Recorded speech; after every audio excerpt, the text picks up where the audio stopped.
any initiative that would move us closer towards a negotiated solution leading towards fair and sustainable peace based on international law and the principles of the UN Charter. Thank you. I thank the representative of Ecuador for their statement. I shall now make a statement in my capacity as the representative of the United Kingdom. I'd like to start by thanking ASD Yencha for his briefing today.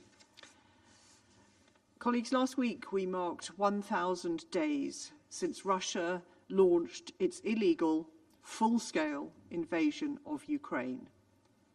we recalled the devastating impact the war has had upon the Ukrainian people and the world, and reiterated our steadfast commitment to ensuring Ukraine gets the support it needs to defend itself and to achieve a just and lasting peace in line with the UN Charter.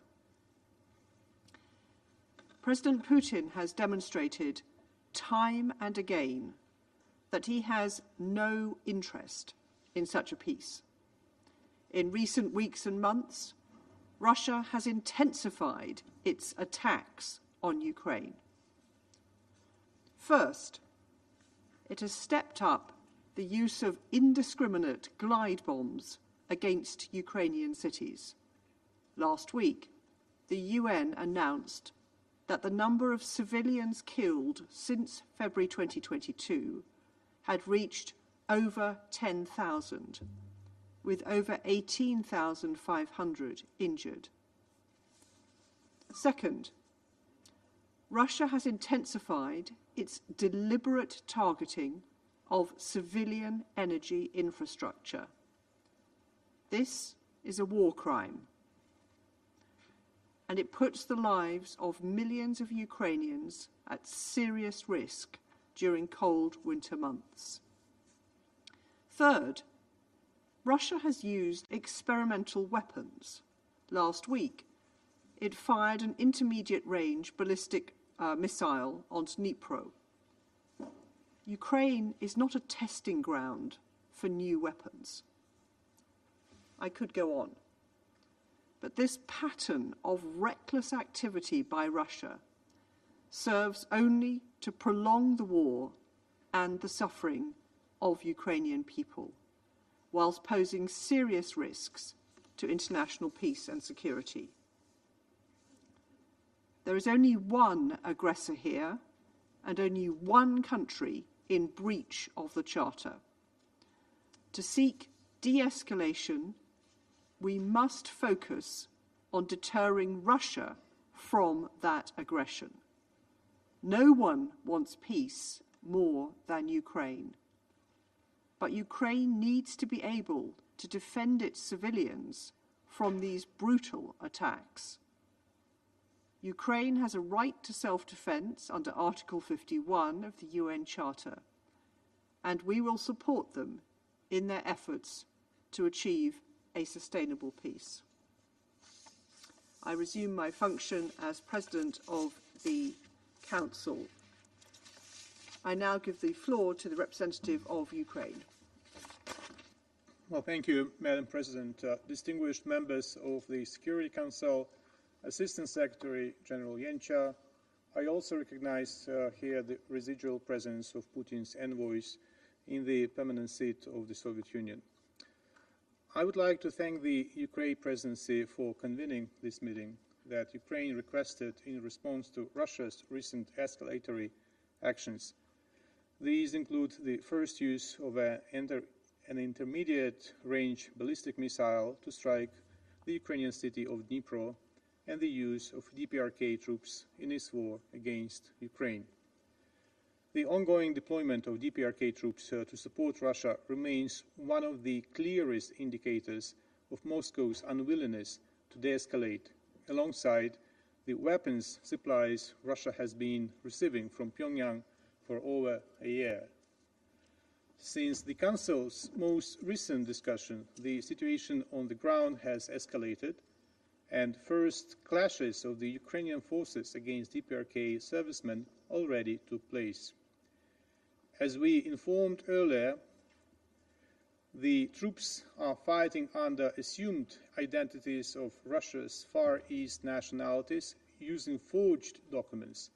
Primarily, they operate as combined arms units trained for action in the European theater of military operations.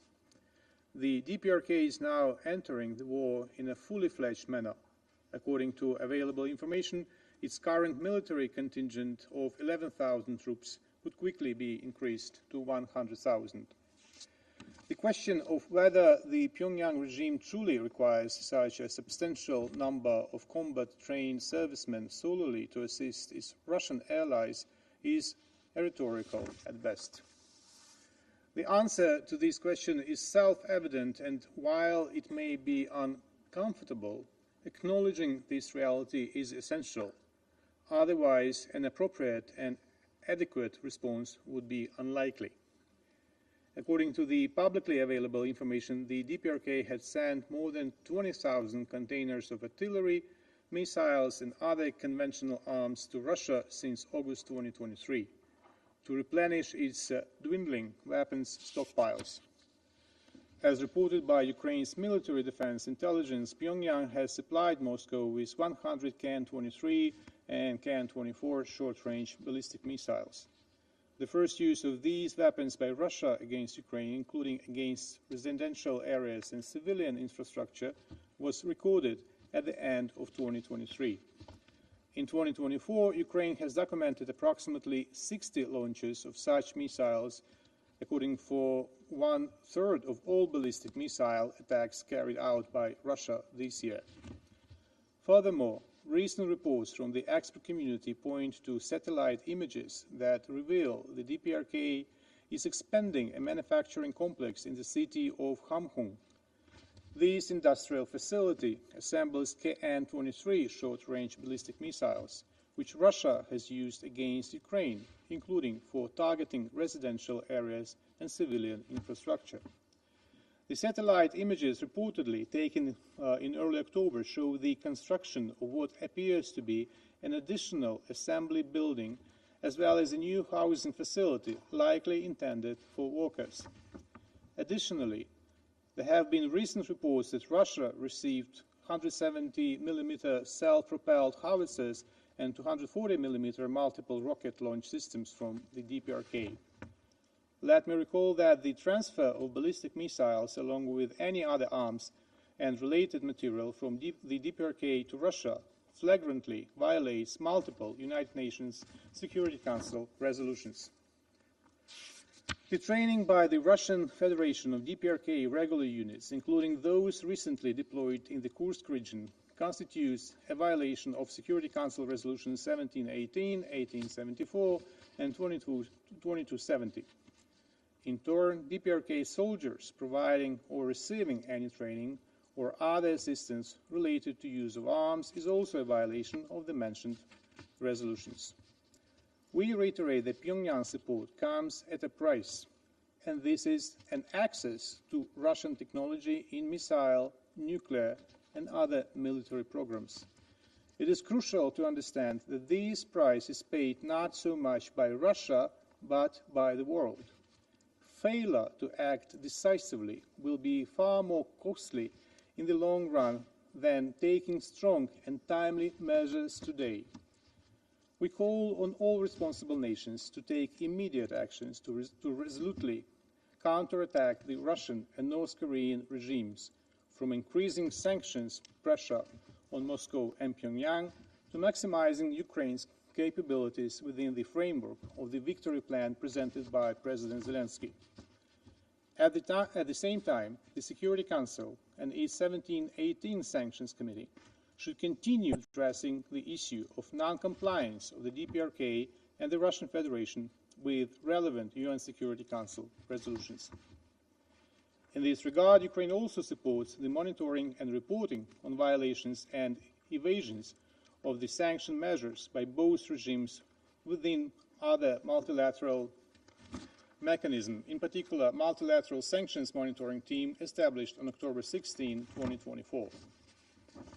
Madam President, another escalatory move by Putin aimed at testing the world's resilience to Russia's nuclear blackmail occurred on November 21. On that day, the Ukrainian city of Dnipro suffered an attack by an intermediate-range ballistic missile capable of delivering weapons of mass destruction.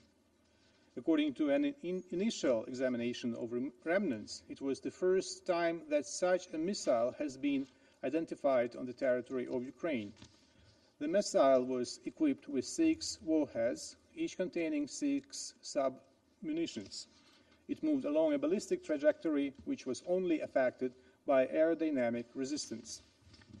Moscow's narratives following the strike, including comments by war criminal Putin, once again underscored Russia's intentions to persuade the global audience of its complete inadequacy, this time by showing readiness to kill Ukrainians not only with conventional but also nuclear means. Ukraine calls on UN member states, in particular nuclear weapon states, to condemn Russia's irresponsible nuclear saber-rattling. In responding to this escalatory step, it is also important to remember that Putin's future actions will directly depend on the strength and resolve of our reaction. In effect, this modus operandi has always been simple and straightforward. If his blackmail succeeds and his opponent shows weakness or willingness to appease, a new and more severe escalation of violence and violations will inevitably follow. On the contrary, if adequate measures to deter Russia and reduce its aggressive potential are taken, Putin will stop. Therefore, the response to the Kremlin's current nuclear blackmail and threats must include tougher sanctions and increased military assistance to the party defending itself, its people, and the principles of the UN Charter. In this context, we do not accept concerns about strengthening Ukraine's capacities to strike military targets on Russian territory as alleged escalation. Such labeling either demonstrates a complete misunderstanding of conflict's nature and current developments on the ground, or serves as manipulation in the aggressor's interests. It was from Russian territory that the full-scale invasion began in February 2022. It is on Russian territory that new military units were being formed to occupy and destroy Ukrainian cities and kill Ukrainian people. It is on Russian territory that the production of deadly weapons is accelerating. Weapons that will be used not only against Ukraine, despite the illusions of those hoping to buy a few years of peace at the expense of Ukraine's existence. Finally, it is from Russian territory that missiles, drones, and guided aerial bombs are launched daily, killing Ukrainians and destroying our critical infrastructure. This includes drones from Iran and missiles from the DPRK, enabling these rogue states to test their weaponry. More than 11,500 missiles were launched against Ukraine since February 2022. More than 33,000 guided aerial bombs were deployed. Over the past 4 days alone, 495 UAVs were launched by Russia, along with Iskander ballistic missiles and Kh-59-69 guided air-to-surface missiles. Among the targets that Russian forces attempt to strike are the transmission substations of our nuclear power plants. Following the Russian attack on November 17, the IAEA Director General stated that several electrical substations on which the NPPs depend had suffered further damage. In addition, the main power lines from 4 of the substations were disconnected. This poses a real and immediate threat to nuclear safety and security, not only for Ukraine, but for the entire continent. Strikes on Russian territory help reducing such war-related threats. Unlike Russia, Ukraine does not target residential areas, hospitals, or civilian infrastructure. Our goal is not to intimidate the Russian civilian population, but to weaken the ability of the Kremlin regime to threaten Ukraine and the world. Russian military command posts, airfields, artillery arsenals, missile deployment sites were among the most recent targets hit by the Ukrainian forces. Every target struck means a Ukrainian life saved, somebody's home or power station preserved. Ukraine will continue to exercise its inherent right to self-defense, under Article 51 of the UN Charter. This right, I remind you, does not impose geographical limitations on defending against an armed attack. At the same time, Article 51 does not allow an aggressor to hide its violations under the guise of the right to self-defense, as self-defense applies in cases where an armed attack occurs or is imminent. In February 2022, as we all remember, the qualification of imminent was only applied to Russia's plans to invade Ukraine. The plans that Russia denied in this very chamber a week before the invasion at the level of its deputy foreign minister. Russia must understand that its every attempt to expand the war will have consequences. This serves to sober the aggressor state, disrupts its plans, and enforce it toward peace. A comprehensive, just and lasting peace based on the UN Charter, not on deceitful appeasement reminiscent of Munich 1938. The former could be achieved through two things: helping Ukraine and increasing pressure on Russia, and if the latter prevails, the price for all of us would be far too high. One speaker today has said that he cannot help but wonder, can those caught in the war be reunited with their families? Is there anyone they can be thankful for? Can they have a happy and peaceful tomorrow? End of quote. The answer is yes. There are 141 countries in the General Assembly they can be thankful for. The countries who voted for the condemnation of the Russian aggression in March 2022. The answer is yes. There are 141 countries they can be thankful for who call a spade, who voted in February 2023 for the resolution on the principles of the UN Charter underlying just, comprehensive and lasting peace in Ukraine, including Ukraine's territorial integrity within its internationally recognized borders.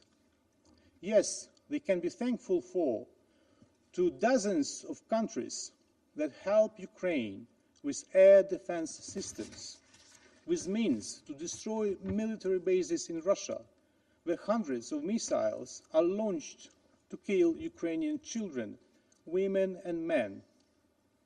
And I want to conclude with my profound gratitude to all those countries that have been supporting Ukraine through almost 3 years of this bloody war. Thank you. I thank the representative of Ukraine for their statement. I now give the floor to the representative of Poland. Madam President, I would like to thank ASG Mirosław Jęcia for his briefing. As it was mentioned just last week, we gathered in this council to mark the milestone of the 1,000 days since Russia's unprovoked and brutal invasion of Ukraine. The sobering anniversary should have served as a wake-up call to the international community. Yet Russia, undeterred, has chosen to escalate the conflict further, demonstrating a blatant disregard for international law and human life. Furthermore, Russia's increasingly active support from other states is transforming this war into a collective act of aggression. Madam President, Russia has intensified its aggression against Ukraine through a combination of verbal threats and military actions.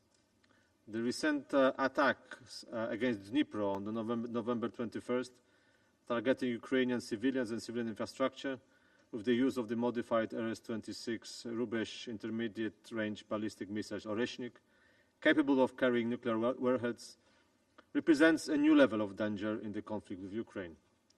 This move, coupled with the revision of Russia's nuclear doctrine, constitutes another instance of nuclear saber-rattling, further undermining the global security architecture. Such behavior not only threatens the stability of Ukraine and the region, but also increases the risk of wider conflict and nuclear proliferation. The Kremlin's aim is clear: to intimidate Ukraine and its supporters and sway public opinion to deter international support, but this will not happen. The international community must send a clear message to Russia: its nuclear threats will not be tolerated. Poland strongly opposes and deplores such reckless actions, calling on Russia to cease its aggression, withdraw its troops from internationally recognized territory of Ukraine, and return to the path of diplomacy. We reiterate that Ukraine's defensive operations to diminish Russia's capacity to wage its illegal war are a legitimate exercise of an inherent right to self-defense, fully in line with the international law and Article 51 of the UN Charter. In contrast, Russia, as an aggressor, continues to violate fundamental principles of international law, including the prohibition of the use of force against the territorial integrity and sovereignty of any state and international humanitarian law. Russian authorities and soldiers must be held accountable for all crimes committed in Ukraine. If they go unpunished by international justice, aggressive Moscow could inspire other actors to replace international law with the might makes right approach. This could lead to a world where coercion and intimidation replace peaceful negotiations and time-consuming reconciliation in every region. Madam President, any further peace must be grounded on the UN Charter and international law and must be negotiated and agreed upon by Ukraine. We believe that the President Zelensky's peace formula currently best embodies these principles, and I thank you. I thank the representative of Poland for their statement, and I now give the floor to His Excellency Mr. Stavros Lambrinidis, Head of the Delegation of the European Union to the United Nations. Thank you. Thank you, Madam President. I have the honor to speak on behalf of the European Union and its member states. I want to thank you for organizing this meeting, and also special thanks to Jerzy Janša for his briefing. Colleagues, only last week we marked 1,000 days since Russia's unprovoked and unjustified full-scale invasion of Ukraine. I delivered a statement at that occasion in front of this chamber on behalf of the EU and its member states again. And today we are compelled to meet once again after Russia once again stepped up its offensive with a new wave of escalations. The past days, Russia has intensified its massive aerial assaults against Ukrainian cities, once again killing innocent civilians, including children. It has once again inflicted further damage on Ukraine's energy infrastructure, also endangering nuclear safety and security, as nuclear sites need a secure off-site power supply. It has once again expanded its use of arms, firing a new ballistic missile against Dnipro. And it has once again deepened its military cooperation with the DPRK, now deploying thousands of North Korean troops to support its war of aggression in violation of UNSC resolutions. Dear colleagues, each of these actions separately constitute once again unacceptable escalations and serious breaches of international law. Russia must be held fully accountable for its violations. The world counts on all Council members to defend international law, to seize any and all assistance to Russia's war of aggression, and to assist Ukraine in achieving a just, lasting and comprehensive peace. Might cannot make right. We can never accept attempts to change borders by force. Territorial integrity is at the core of the UN Charter, and it must be upheld. So, once again, we will continue to support Ukraine to defend the UN Charter in response to Russia's aggression, and we will do so for as long as it takes. Thank you. I thank His Excellency Mr. Lambrinidis for his statement. I now give the floor to the representative of Estonia. Thank you. Thank you very much, President. I have the honor to speak on behalf of the three Baltic states, Latvia, Lithuania, and my own country, Estonia. We align ourselves with a statement of the European Union. Let me add a few additional elements. First of all, I would like to thank SG Janša for his briefing. Thank you. President, criminal Russia's regime, instead of opting to de-escalate and to end this war, it calls and to call of the international community to find a peaceful end to this war, has again decided to pursue escalation in Ukraine, exemplified by Russia's launching a record amount of drone strikes into Ukraine during the past days, in which energy infrastructure, including of the nuclear power plants infrastructure, in several regions was seriously hit. Moreover, last Thursday, Kremlin fired an intermediate-range ballistic missile in the city of Dnipro, with a warning that more would follow. While Russia's nuclear saber-rattling is unfortunately nothing new, firing experimental missiles with capability of carrying nuclear warheads at another member state is an irresponsible and deeply concerning development. Let me be clear. Such desperate attempts of intimidation are not going to work. President, the deepening involvement of Iran, the DPRK, and Belarus in Russia's aggression against Ukraine must stop immediately. DPRK's continued large-scale supply of artillery shells and ballistic missiles to Russia, and the involvement of the DPRK's troops fighting on Russia's side in Ukraine are a major escalation with global consequences. President, we also urge China as a permanent member of the United Nations Security Council with a particular responsibility to uphold the purposes and principles of the UN Charter, to exercise its influence to end Russia's war of aggression against Ukraine, providing indeed peaceful tomorrow for Ukrainians. In addition, recent reports of Russia recruiting cannon fodder from Yemen to fight in Ukraine only further displays Russia's escalatory course of action. It is highly alarming that military and mercenaries from all over the world are being recruited to fight in the heart of Europe to satisfy Russia's neocolonial and imperial ambitions. President, the developments that I and many around this table have highlighted only confirm that Russia's goals in Ukraine have not changed. They don't want peace, but to erase sovereign Ukrainian state from the map and root out the national identity of Ukrainian people. This is not going to happen. We will not allow this to happen. We will stand with the Ukrainian people and reiterate our unwavering support to Ukraine's right for self-defense and Ukraine's sovereignty and territorial integrity within its internationally recognized borders. We call upon the UN membership to support Ukraine's peace formula, which is the only viable framework to secure a comprehensive, just, and lasting peace in Ukraine, based on principles of the UN Charter. I thank you. I thank the representative of Estonia for their statement, and I now give the floor to the Democratic People's Republic of Korea. Thank you, Madam President.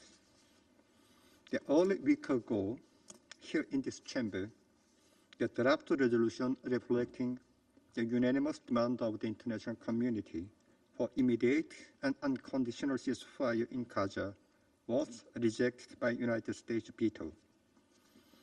The result was the rise of the abnormal situation of the throwing into darkness and despair the Palestinian people in their aspiration for survival and abetting Israel's nefarious atrocity of the mass killings. However, UN Security Council laid aside the most pressing security issue at the present time when we witness tragedy of merciless killings that could even make Hitler blush with shame.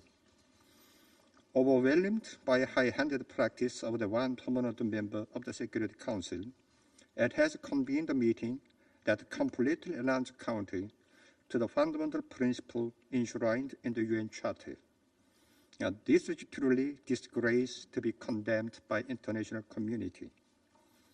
I strongly denounce the United States and its following forces and are calling for this another 11 meeting, proceeding from their ulterior political motive to cover up the root cause of the outbreak and protraction of the Ukrainian crisis and deceive international community. As has been clarified on several occasions, the Ukrainian crisis was started by United States and Western forces that ignore a legitimate security interest and the right to territorial integrity of the Russia and pursued NATO's reckless eastward expansion under the ambition to maintain their hegemonic world order. It is none other than United States and Western forces that ruptured hard-won peace talks between Russia and Ukraine at the beginning of the event, and that caused an announced civilian casualty and prolonged the crisis by systematically supplying the various lethal weapons to Kiev authority, obsessed with the pipe dream to deal a strategic blow to Russia. Today, the Ukrainian crisis is plunging into almost grave and irreversible phase as present U.S. administration, nearing end of its term, has irresponsibly allowed the Kiev authority to strike area with Russia with weapons supplied by it, and some Western countries followed suit.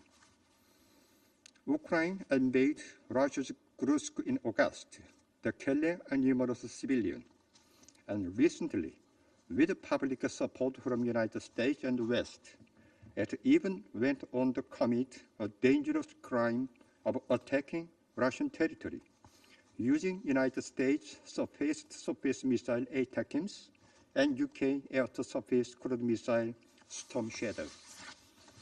All facts give a clear answer to who is main culprit that further escalating Ukrainian war and aggravating tensions. Russia's counterstrike on November 21st is the exercise of the just and legitimate right to self-defense and served as a serious warning to the U.S. and Western countries in the war mania. The pressing issue to be addressed at the UN Security Council at the present is the act of undermining peace by the United States and its allies that are inciting confrontation and conflict among countries while running amok to strengthen aggressive alliance and arms buildup driven by their ambition for hegemony. Just as fascisms in Europe and Asia collude with each other to throw the world into turmoil in the last century, the reactionary forces in the West and the East today, allied under the buttons of the United States, are now attempting to establish rapacious and tyrannical order across the world. The United States in particular is expanding nuclear-sharing military alliance system while escalating military pressure and provocation against the DPRK through deployment of its vast array of the strategic strike means and forces of the allies in the vicinity of our state. Such being the case, the United States is still picking holes on legitimate development of the relation between independent sovereign states by mastering its satellite forces. It cannot but mockery of an insult to the UN Charter. Under the Treaty on Comprehensive Strategic Partnership, which fully conformed to UN Charter and international law, the DPRK and Russian Federation are developing bilateral relations in all fields, including politics, economy, military, and culture, and maintaining contact with regard to each other's security and development of the situation. The DPRK will remain faithful to its obligation under the treaty and continue to strengthen and develop relations with the Russian Federation in order to defend fundamental interests of the peoples of both countries, contribute to regional and global peace and security, and realize international justice. The righteous international community should never tolerate such acts of the United States in its followers that infringe upon the sovereignty and disturb the peace in their attempt to obstruct development of the legitimate friendly relation between sovereign states and impose tragic war and catastrophic disaster. Rather, it should run out and struggle to safeguard justice and equity, peace and stability. I thank you. I thank the representative of the Democratic People's Republic of Korea for their statement. The representative of the United States has asked for the floor to make a further statement. I give them the floor. Thank you, Madam President. I apologize for taking the floor a second time. I just wanted to make a very general point and ask a question, if I may. To be clear, the deployment of DPRK troops to help Russia carry out its illegal war of aggression against Ukraine and the Ukrainian people has fundamentally changed the nature of this war, posing not only a growing threat to Ukraine, but also an increasing threat to broader European security. The United States will continue to take, and its allies, to take all steps necessary to help Ukraine defend itself and to ensure allied security. And my last point is just a question to the representative from the DPRK regime. It's a very simple question, and I think this Council would appreciate a very succinct answer. Has DPRK deployed troops to Russia? Thank you, Madam President. I thank the representative of the United States for their statement. The representative of Ukraine has asked for the floor to make a further statement. I give them the floor. Well, thank you, Madam President. I'm not going to comment the pulp fiction by North Korea edited by the Russian mission. But I forced myself to stay in the chamber out of respect to this institution and out of the need to look in the eyes of the representative of DPRK to tell him directly that he represents a criminal regime, that he represents the regime that helps another criminal regime, and that by the end of the day, sooner or later, you and your leadership will end up in the dock. And sooner or later, your people will be free, and they will enjoy democracy and freedom and liberty. I thank the representative of Ukraine for their statement. The representative of the Russian Federation has asked for the floor to make a further statement. I give them the floor. Thank you, Madam President. We regret the fact that the representative of the US is continuing to waste the valuable time of the Security Council, but listening to his conjecture and his smearing of countries that Washington doesn't like. Now, this is just the typical Anglo-Saxon thinking along the lines of highly likely. We repeatedly provided exhaustive clarifications. Our colleagues from DPRK today clearly laid out their position. So those who have ears, may they hear. If the US and its allies choose the path of escalation, and that is our conclusion, we see that from today's statement. They didn't want to talk about the real reasons for the wave of escalation, the green light that the Western donors of the Kiev regime has given to use long-range missiles within the Russian Federation. If the US and its allies chooses escalation, well, we're ready for that. But we would urge you to look at the very basis of common sense and have a long, hard think about the fact that we need a serious dialogue about the need to eradicate the root causes of the crisis. We've always been prepared to engage in that. So, our distinguished Western colleagues, the choice is yours. The whole world is waiting. Thank you. I thank the representative of the Russian Federation for their statement. The representative of the Democratic People's Republic of Korea has asked for the floor to make a further statement. I give them the floor. Thank you, Madam President. I want to take a floor to reaction to the comment made by United States delegate. It is a legitimate right for DPRK to develop the relation with the Russian Federation. The Treaty on Comprehensive Strategic Partnership between DPRK and Russian Federation is fully conform to international law and the UN Charter. Therefore, the DPRK will remain faithful to its obligation under that treaty. I thank you. I thank the representative of the Democratic People's Republic of Korea for their statement. There are no more names inscribed on the list of speakers. Before adjourning this meeting, as this is the last scheduled meeting of the Council for November, I'd like to express the sincere appreciation on behalf of the United Kingdom to the members of the Council and to the Secretariat for the support they have provided this month. We also thank the technical support team, the conference service officers, the interpreters, the translators, the verbatim reporters, and the security staff for enabling the Council to carry out its meetings. As we end our presidency, we wish the delegation of the United States good luck in the month of December. The meeting is adjourned.